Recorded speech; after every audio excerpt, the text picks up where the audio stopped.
When they like you, people give you all type of passes. You getting the benefit of the doubt. Oh, maybe he ain't mean it like that. Oh, let's look on the positive side. When they don't fuck with you, this bitch ass nigga again. Why he always talking? Why he don't shut the fuck up?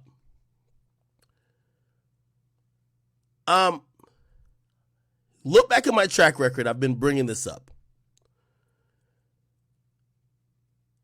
I'm going to give you out some interesting stats. I'll Google it. I'll even Google it to make sure y'all realize I can't capping with it. 84% of music revenue came from streaming in the last year. I'm going to make sure y'all see that. Here we go. Music streaming stats. Look. Music streaming makes up 84% of U.S. music industry revenue. What does that mean? Without streaming, how much money is the music industry making? By the way, the music industry has bounced back. Piracy really took it out when the CD era was going on. Bounced all the way back. Now, music stream makes up 84% because people realize it's just cheaper to just pay $10. Like, nobody's like really downloading CDs and putting all them shits on, or downloading albums and putting on your hard drive space. Just pay $10 or be on a family plan, pay $14, and you could play whatever music you want to play on Apple Music, Spotify, Pandora, Amazon Music, shit, and even now Facebook Music. So these days, and the last stat said music streaming makes up for 84% of music industry revenue. Now, this is good, but it's also concerning because this is what happens. What's ended up happening in the music industry is that because streaming now makes up 84% of the revenue, it's important to know, of the 84%, how do music get streamed? Because now that's how artists makes money. And the reason why, if you're wondering, like, yo, Ack, why you keep mentioning Ebro? I don't, like, me and Ebro, I don't personally think we have a personal problem, but he's a figurehead. And the only reason I mention him is because he's like me. And when he don't fuck with a nigga, he takes it out on them. I've always said, I could never work for a DSP, whether it was Spotify, Apple, YouTube, or anywhere else. I couldn't work for a DSP knowing the niggas I don't like. Freddie Gibbs would never be found. Like, nigga, his album is supposedly dropping or dropped already, I don't know. Y'all would be searching that nigga's name. I would have deleted him from the algorithm. I'm hateful. I'm sorry. But Ebro is just like me. He has an ego. I got an ego. People like me and him are good for personality-based jobs. Bad for jobs that you have to be. It lacks ego and biasness. That's why I salute to my man Carl Cherry at Spotify. Despite even everybody, and I've talked to him about even everybody in the game, he doesn't have a horse in the race. He doesn't take any hard opinion that says he doesn't like someone.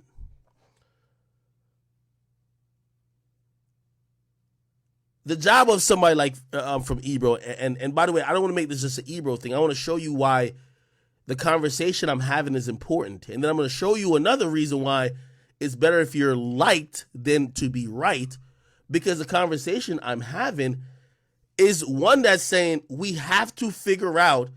So 84% of the revenues come from streaming. Let me give you this stat. And I don't know this to be fully true because I've heard, like, I don't even want to give my sources where I got this from. I've queried a few people within these streaming platforms, so I kind of know. Around 70% of these streams from all artists are going to come from a playlist. Okay? So think about the 84%. Now make that 100%. So just think about all streaming. If your artist gets streamed 100 times, 70 of those times are going to come from they clicking on that artist song via playlist. 30 times is going to come from either the person searching that song, searching that artist, or even listen to a user playlist. Now, what am I talking about? On streaming platforms, there's something heavily incentivized called editorial playlist. Rap Caviar is an editorial playlist. Rap Life is an editorial playlist. Amazon got their own, and Google Music has their own as well. What does that do? I know you guys, because you follow me, you know what you want to hear. The reality is the majority of people don't know what they want to hear. It's like a woman. No disrespect. You ever go to the drive-thru with a chick and you told her, we're going to Popeyes. You put it in the GPS, 15 minutes away. And when you get to the motherfucking window, you ask her, what you want? And she looks at the menu like, hold on. Indecisive, people. Indecisive, I'm sorry to say. A lot of music listeners are indecisive.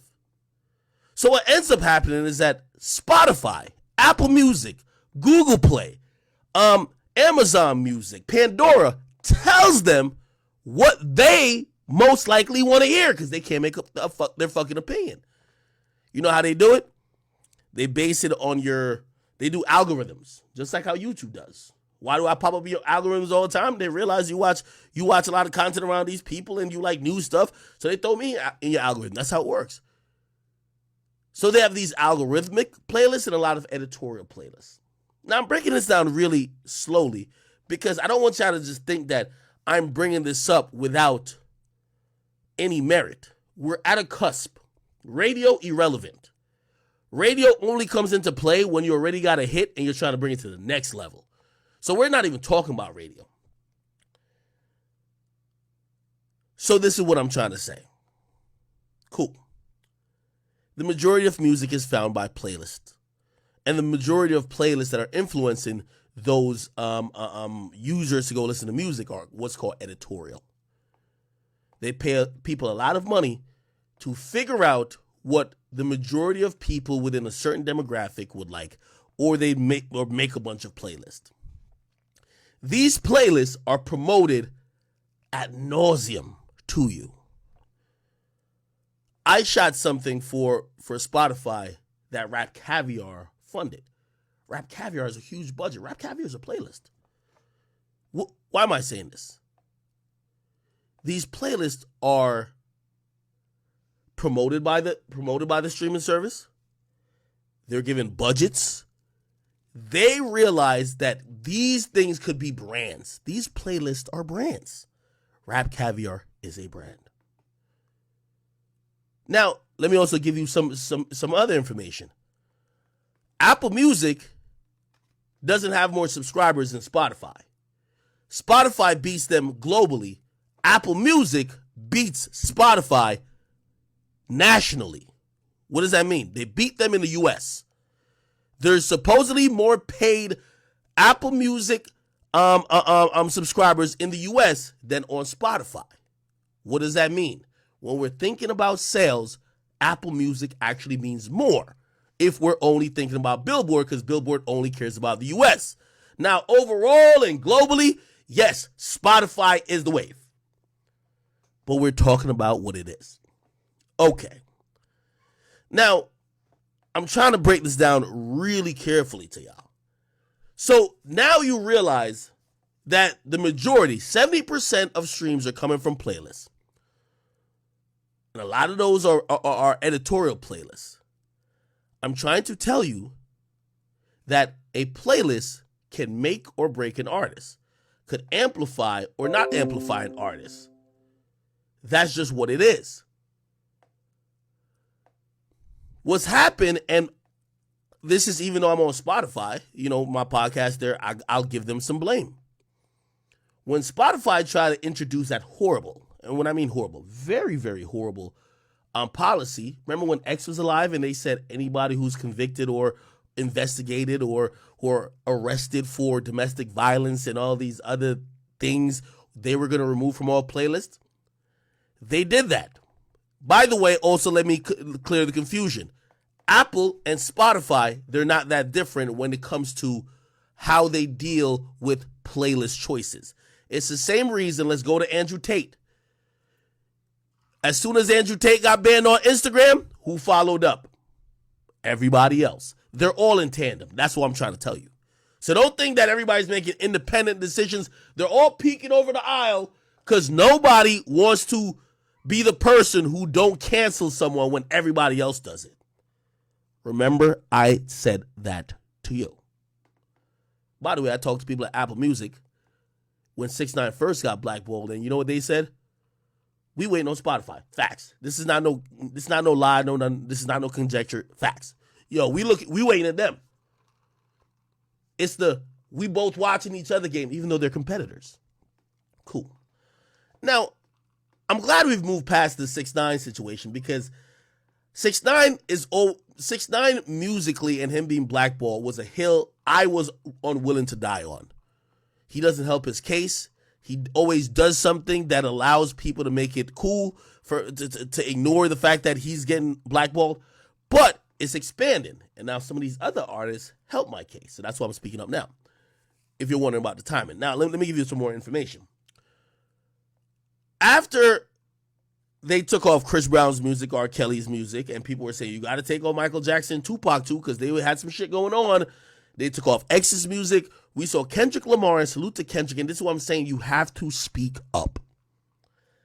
Kendrick Lamar was one of the artists that helped reverse the Spotify, problematic artist ban. Kendrick said one of my favorite albums is this new XXX album. Wow. The most beloved person in the music business is saying that the favorite thing he likes to listen to is the thing that you're currently banning. Other artists spoke out.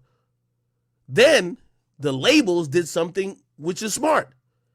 If you don't know, the labels own stock in Spotify and all these other places and have deals in place to allow these streaming companies to stream their music, stream their catalog. Remember, Drake's music is owned by UMG, not Spotify or Apple, so they have to have an agreement to have his music up on there. They approach him and say, we're not going to stand for this. You're not going to sit here and you're not going to just blackball these artists. We're going to potentially repeal our deal. We're going to potentially blow this shit up. And that's when Spotify said, we're reversing this policy. Now let me keep explaining. The story didn't end there. What everybody in streaming realized is that they couldn't persecute a large group of people. Because even though when they were thinking about the people who they wanted to affect, X, TK, 6ix9ine, all the other people, Young Boy at the time, they weren't thinking that people were going to be like, well, you're a hypocrite if you're saying that it's because of this. What about Pac? He had this going on. What about this guy? He had this going on. What about this guy? He had this going on. If you're going to do it to one, do it to all. These streaming companies aren't moral police. They're all about the bottom line. Okay. What they all realized later, well, fuck, we can't just get all these motherfuckers out of here. Okay, let's do it individually. 6ix9ine was the first.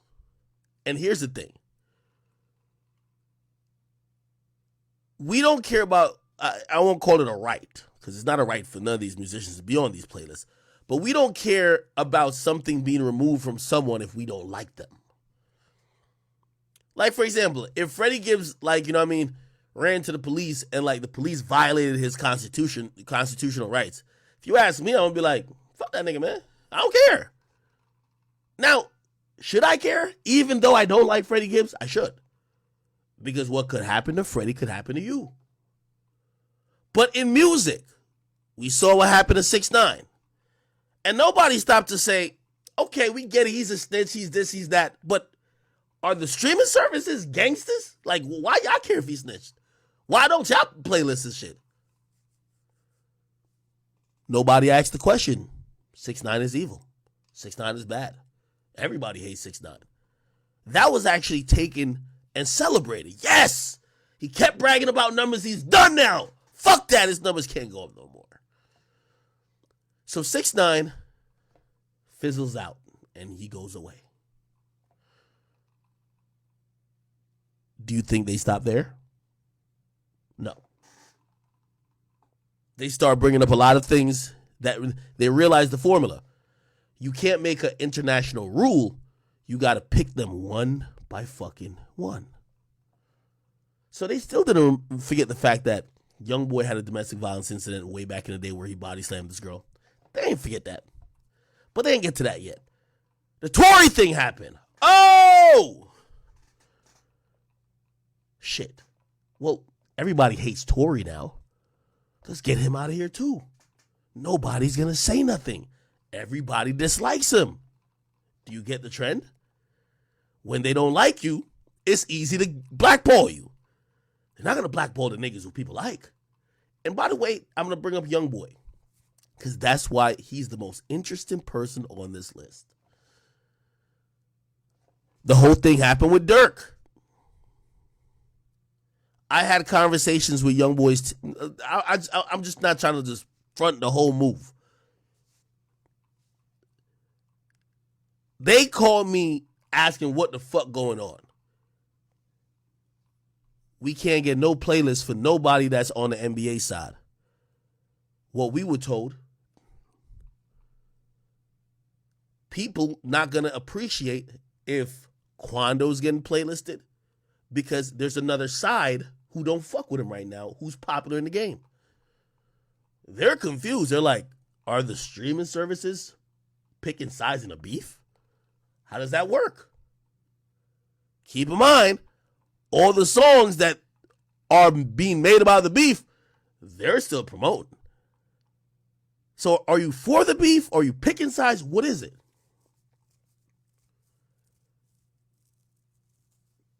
Okay, YoungBoy gets out of jail. And if YoungBoy didn't have as much fans as he did, YoungBoy would be DaBaby. Let me say that to y'all now.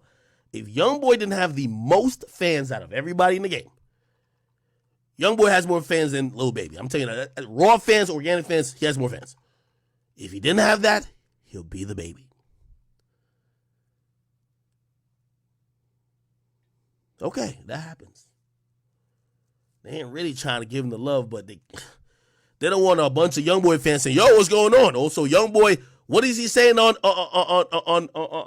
I Hate YoungBoy? Who's he calling out? Apple Music. Okay. Got you.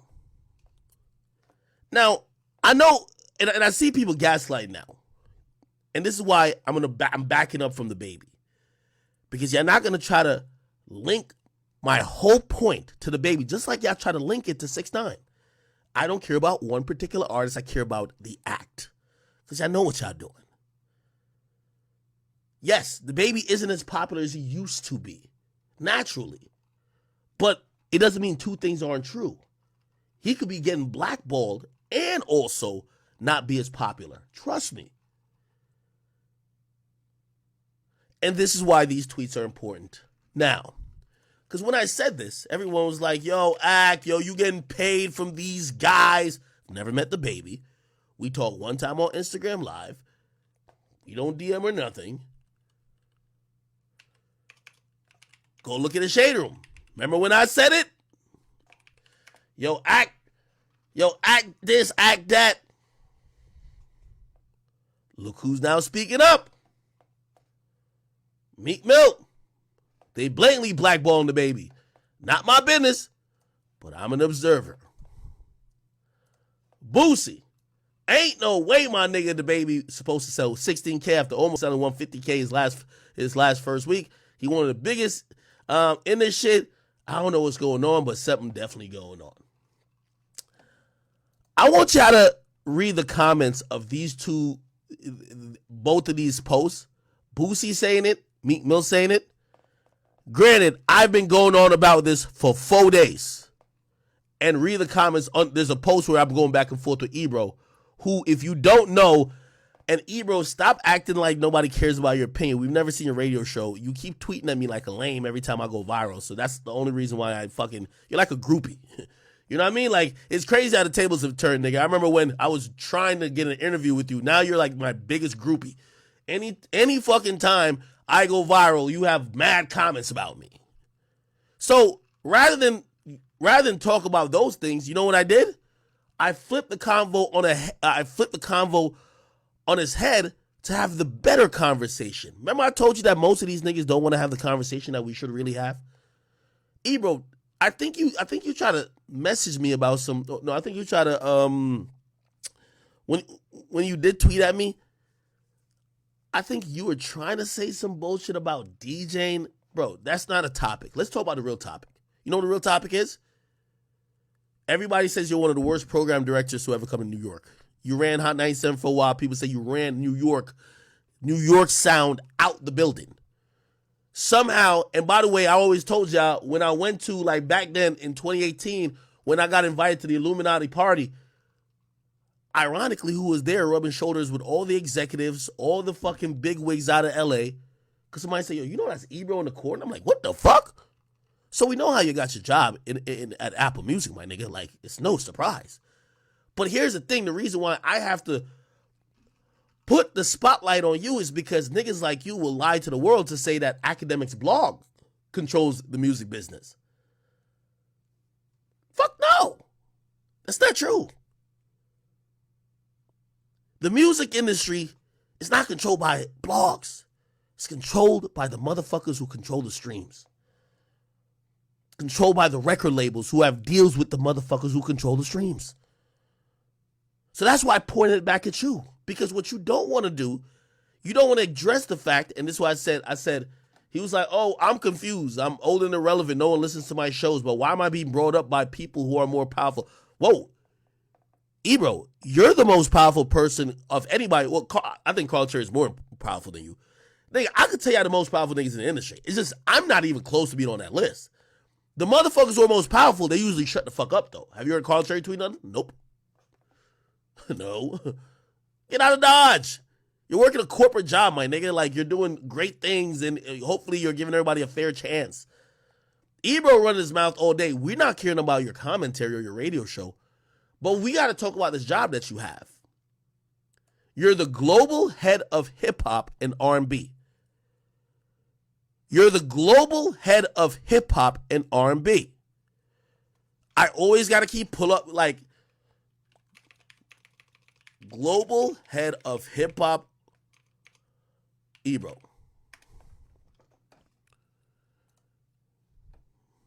Just got to read it. Just got to read it. He effectively, like, see, if y'all would do a little bit of reading, y'all wouldn't say Ak is crazy. For the past 4 years since the platform's launch, New York-based DJ or New York-based Darden has been standout DJ on the Beats One live stream service. He effectively succeeds Carl Cherry at Apple Music. Let me give you the game, people. When y'all talking about power, stop thinking it's the people with a loud mouth like me. Let me tell you how the musical chairs worked. If y'all care about streams and all that type of shit, we had Tunji, who was at Spotify first. He's the one who came up with Rap Caviar. When Leor decided, and think about it, Leor Cohen, who's ran labels for years, he ran 300 records when he used to show up to interviews with Thug. He's been one of the top executives in the music business for years. When he decided, and I could Google it now, he decided to go to YouTube Music. Leor Cohen, YouTube Music. That should have told you something. The executives are realizing, hold on, higher. Let me see if I can find it.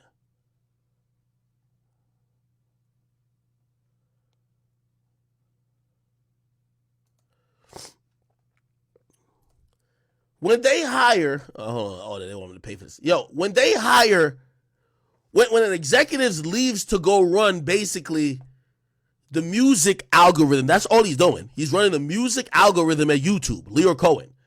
When he left to do that, you should probably realize that he, even an old nigga, is realizing that controlling the algorithms, controlling where the streams come from, is more powerful than even signing the fucking artist.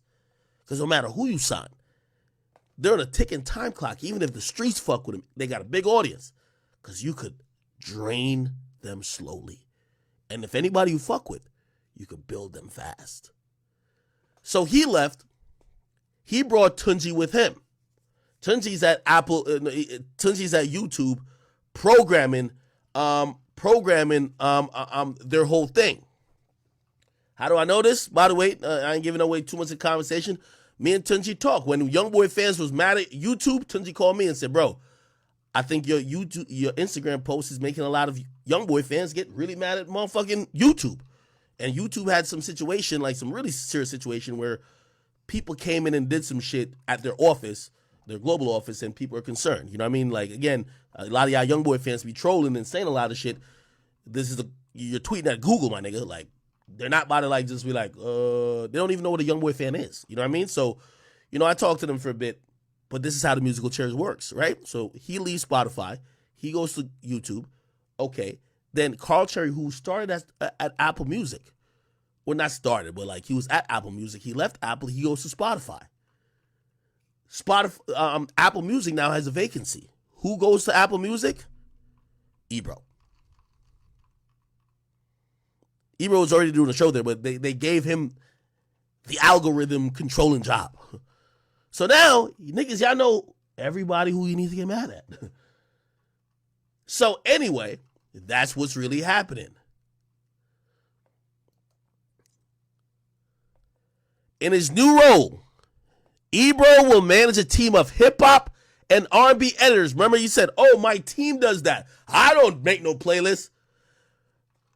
That's like the manager of McDonald's saying they can't control if your fries has salt on them or if your burger gets made with cheese because, no, that's a different team that makes... Nigga, you're the manager, nigga.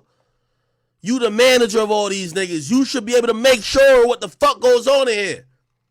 He's managing a team of editors as they built out editorial plans for artists, albums, and song release. Apple Music is the biggest streaming platform nationally in the U.S. Spotify's bigger in the world. But in the U.S., Apple Music matters. Okay? Now I'm the only one that's going to call him out. By the way, let me go back to this thing.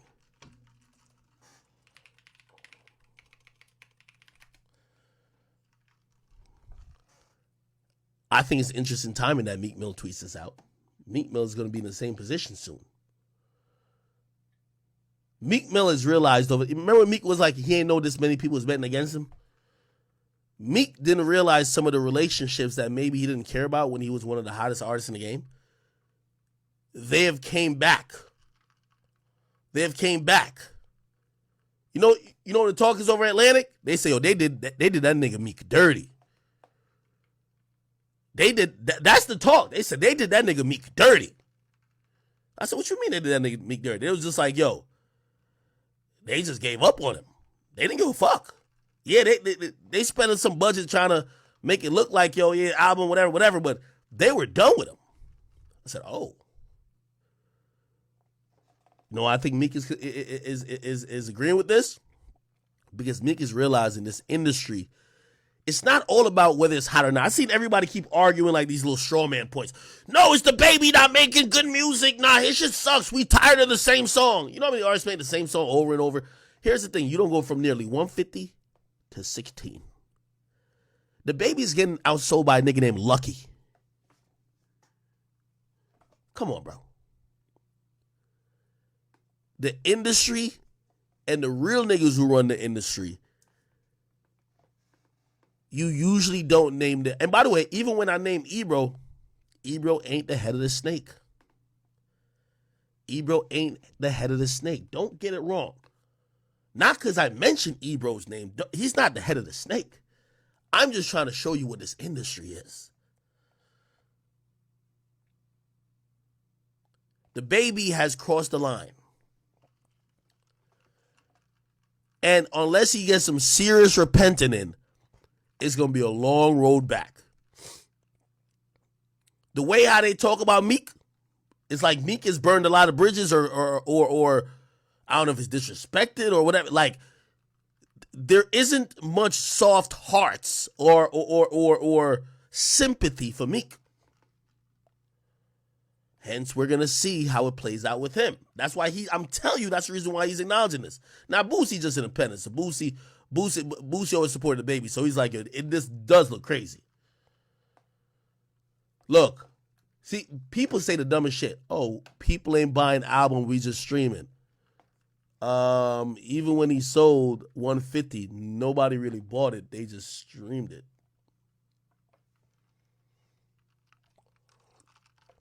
I'm trying to tell y'all, man.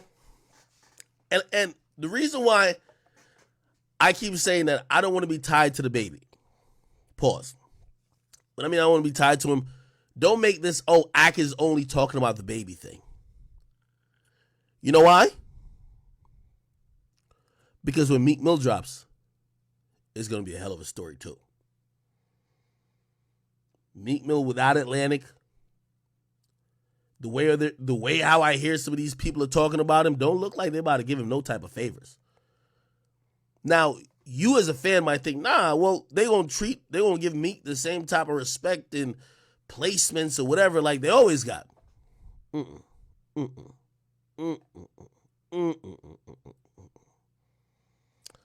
We'll watch and see. Okay. Meek, I thought I was honorable of you speaking up, but I think you also see what's to come. The industry is the industry, brother. All right. What are we talking about, people?